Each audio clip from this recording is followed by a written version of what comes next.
You're watching ETV. Stay happy.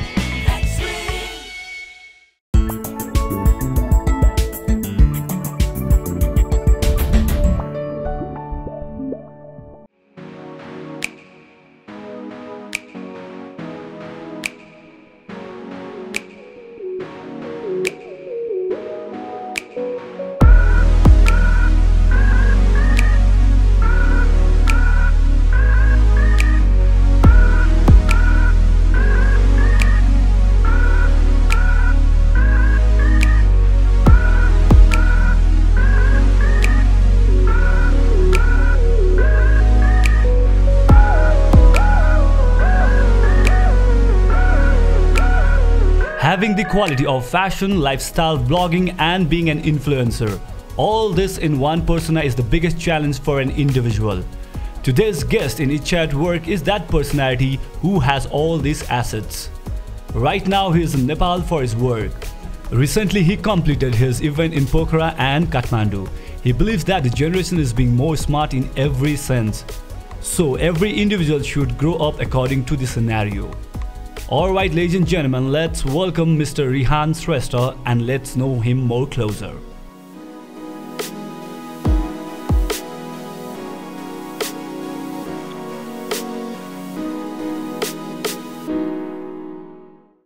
Hello everyone, I'm Itchya Karki and you're watching Itchya at Work only on ETV. Agi Bhakkrai hamro montage shots Parajuli herisaknubhayeko we have the very fashionable, stylish, down-to-earth Rehan Shrestha with us here today. Thank you, that's a very kind introduction. Well, you know Rehan, thank you so much for your time coming on my show. What I wanted to ask was, you know, the concept that you started in Nepal was very new. Even before this interview, we sat down, we talked about what you actually do and how you are. And I think there are so many things that you do, from an influencer to a stylist. Why don't you introduce yourself? Sure. Well, you know, like you said, like I've been called a fashion blogger, an influencer, all of that. But for me, like I just recognize myself as a creative. Like, I don't know if you can, you know, just say that, but like, yeah, I'm a creative and like I like to not limit myself to just one description, you know. I'm open to doing all kinds of things. So fashion being my main focus, like I would just say like I'm a creative trying to express myself through Instagram. So you've been, you know, you've been traveling back and forth. So you're based in Australia as well as Nepal, right? So I understand that obviously Westma bhanda pani yaha alikiti the scenario is different, the fashion styling may be different. So how difficult was it for you to, you know, bring a concept like perhaps a fashion blogger or a stylist from Australia to here? Like I think when I started in Australia, it slowly had started in Nepal as well. Okay. So I think when I came here later, you know, after a few years after doing that there, people just recognized it and was like, I didn't have to explain it, being like, this is it. Because like a lot of Nepalese people were already saying like, you know, I'm also an influencer or a blogger. So I was like, oh, well, you know, that's easy for me now. So was it difficult when you first moved? So you never had the issue of like, you know, saying that you're an influencer. And do you think that we are easily influenced by the West? Like, you know, culture-wise funny and fashion statement-wise funny, rather than our own culture? Do you think we're really leaning towards a more westernized culture as well as society? I think we definitely are. Like you can see it everywhere. Like we are obsessed with like the Western red carpets, all of that. But at the same time, I feel like it's important for us to really remember our traditional culture, because we have so many interesting outfits, like our traditional wear, and you can make it so cool and so fun. And I'm like, why completely let that go? Like nowadays in weddings, like instead of wearing saris and stuff, I see people wearing like gowns, and I'm like, sari's so beautiful. Or like, you know, Indian traditional wear, they're so beautiful. Why not just stick to that? You can always, you know, kind of give it a twist with Western. Fusion. Fusion. Oh my God, I think fusion wears are so, first of all, I think they were comfortable and, you know, they look very elegant as well. Talking about fashion and, you know, your life in Australia as well as in Nepal, how difficult was the transition for you as a blogger in the sense in terms of networking? What do you think in Nepali culture, Nepali fashion industry, Australian fashion industry, what is the biggest similarity and difference that you found? I haven't really like worked a lot in the Nepali fashion industry. I think this is the first project I did was with Visit Nepal. getting the influencers here. So that's when I really, got into the industry here and kind of figured out how things work here. But Australia, it definitely took some time. I've been doing this for nearly 5 years now. Wow. And yeah, a lot of effort, a lot of networking, which is also very key. And, just being consistent with what you want to put out there. And if people like it, you get your audience, and that's how you go about it.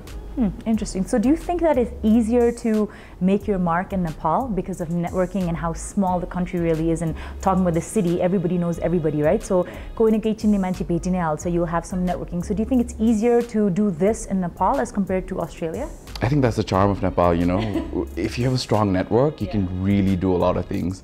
And I think the reason why I was able to execute that influencer thing was because of knowing people here and how easily they're like, I'll help you, I'll be on board, I'll be a sponsor. And it was just like, tuck, tuck, tuck, tuck, and then it all happened. So I think Nepal Mate, it's way easier like that. I think it's a very Nepali thing, funny, to help each other. Like a sense of community. Yeah, exactly. And we're welcoming as well. And then talking about your Visit Nepal 2020 thing, I don't think, I'm sure everybody knows because hopefully. because it was such a huge thing when the influencers, an influencer with so many following and so many followers or a huge amount of followers, you brought them from Australia to Nepal to increase, Nepal is also a destination, and also for the Visit Nepal 2020 campaign.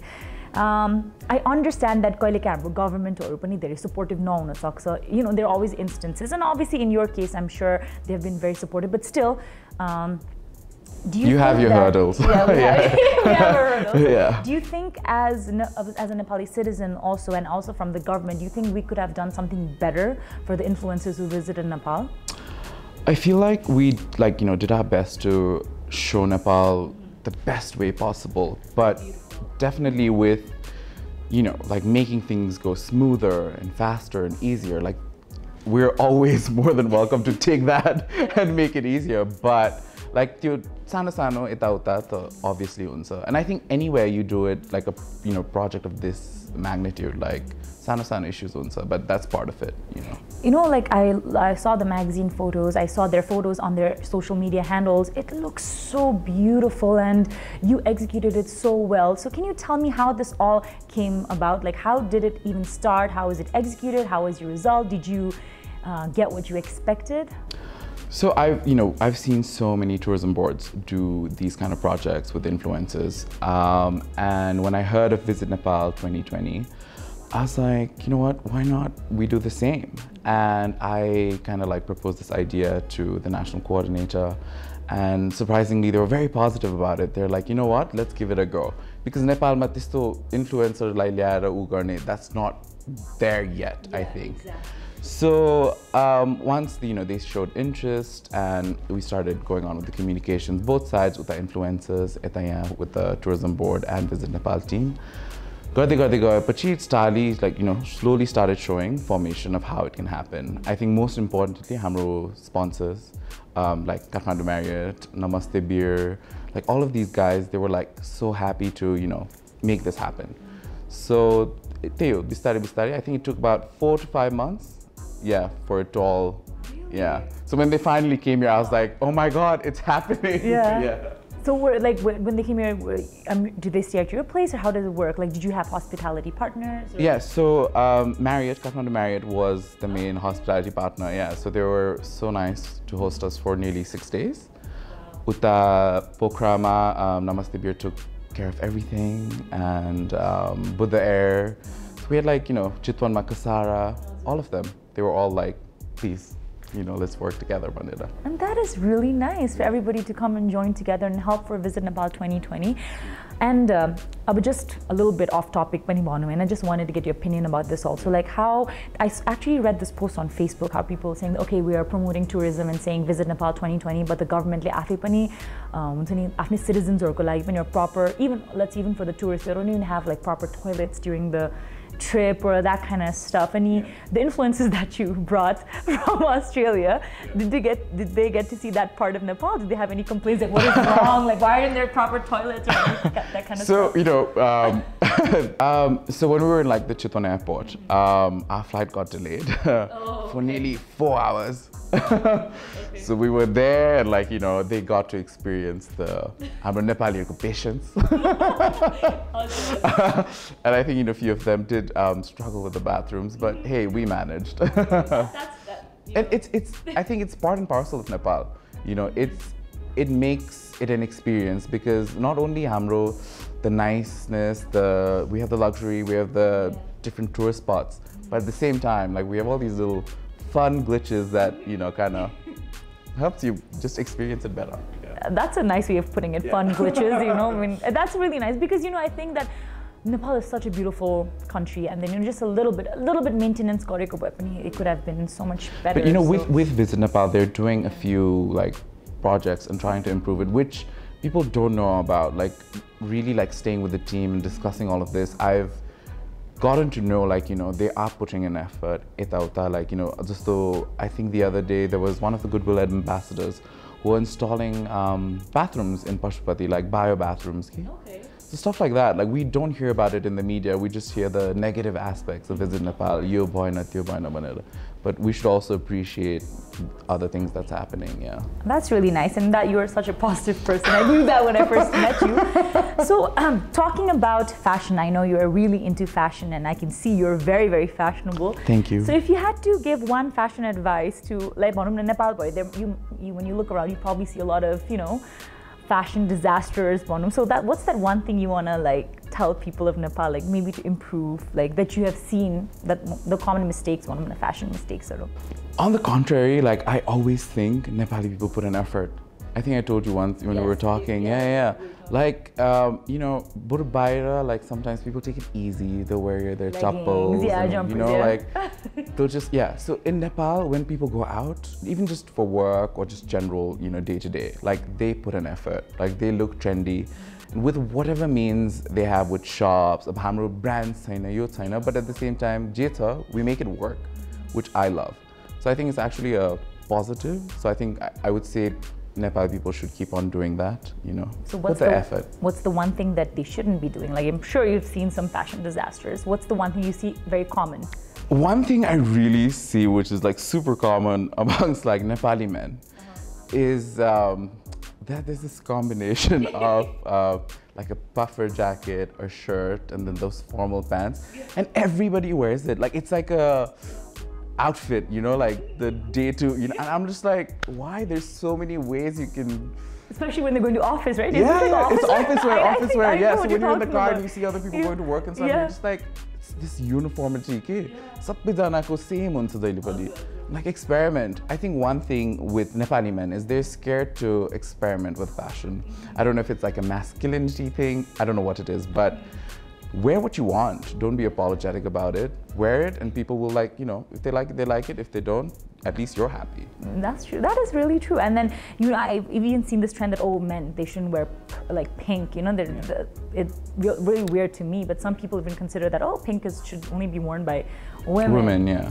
And it's gone beyond that. Like, recently, Ansel Elgort, who's, like, one of the biggest, you know, Hollywood stars, like, he wore the shimmering eyeshadow to the red carpet, and I was like, you know, no one's questioning his anything, and you're just like, you're happy, you like it, you do it, you know. So it's just, I think we've been living in a bubble, or let's say a certain, you know, criteria that, oh, okay, men should be dressing this way, in a certain way, yeah. So then I think that will change with time. I think, especially when we are very, very old. Hopefully. Yeah. So now talking about fashion, I want to get so many tips because not very fashionable.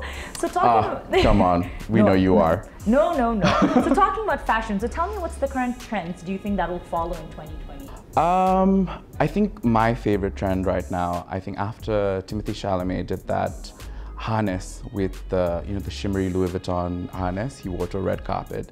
So that kind of triggered, like, arguably, I think that is one of the reasons why it started, but a lot of, like, strappy tailoring. So, like, coats with, like, belts and different straps, and I just love it because you can kind of, like, style it as you want. That's one of them. Oversized. I think all tailoring is very oversized nowadays, like dramatic shoulder pads.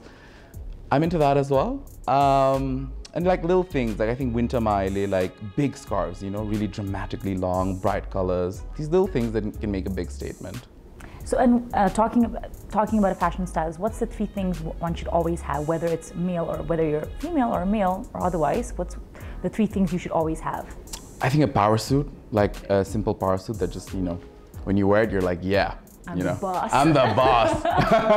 Better listen to me. Yeah, that is very important. Like any formal event, you can always put it on. Simply you know, the whole white t-shirt jeans and black t-shirt jeans or whatever, like the basic tee. The basic tee, like you can't go wrong with it.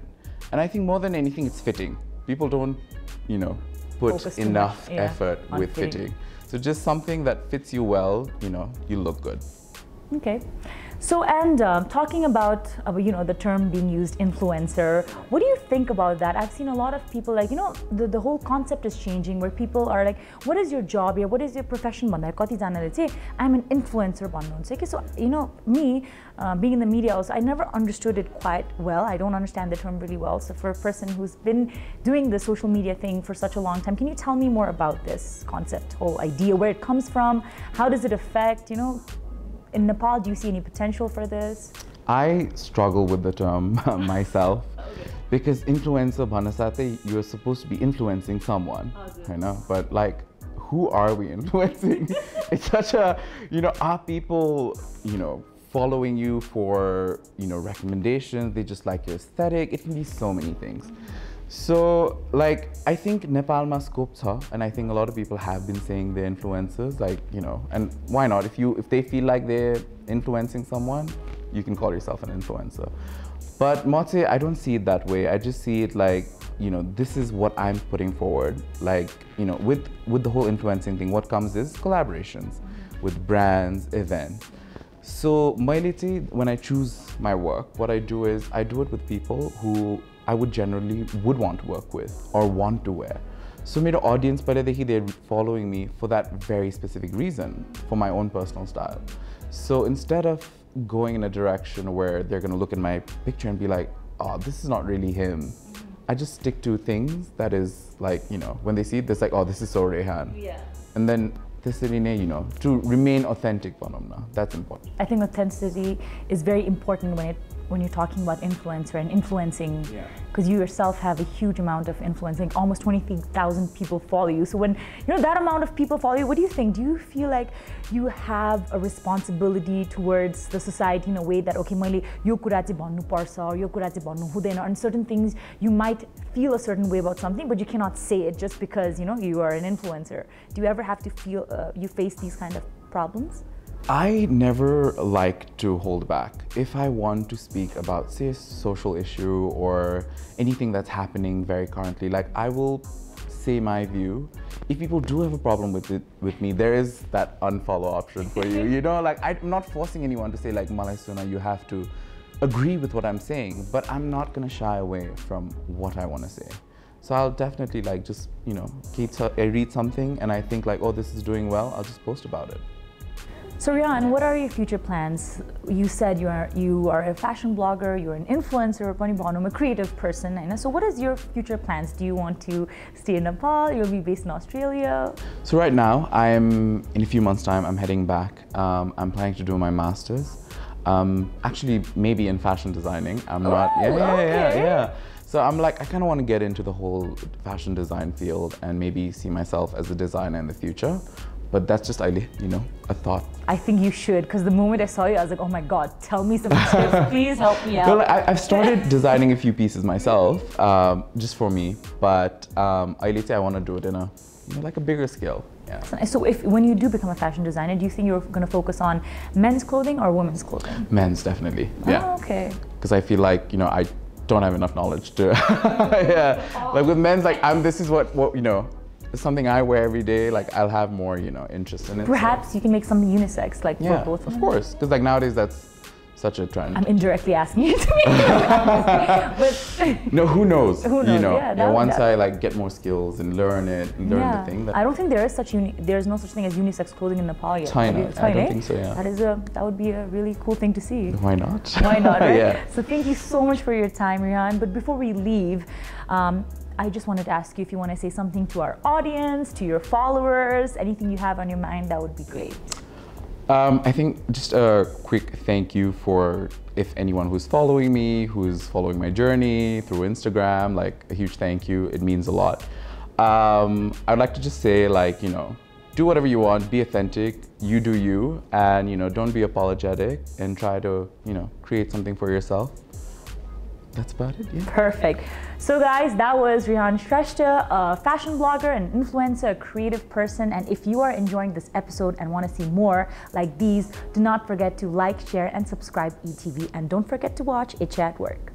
You're watching ETV. Stay happy.